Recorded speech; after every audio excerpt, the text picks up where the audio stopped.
Ben jij jezelf?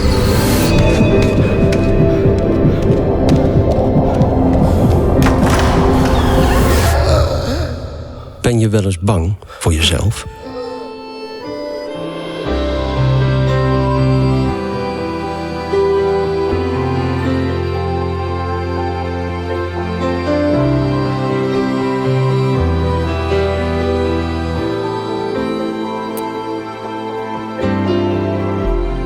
Ben je geworden wie je bent?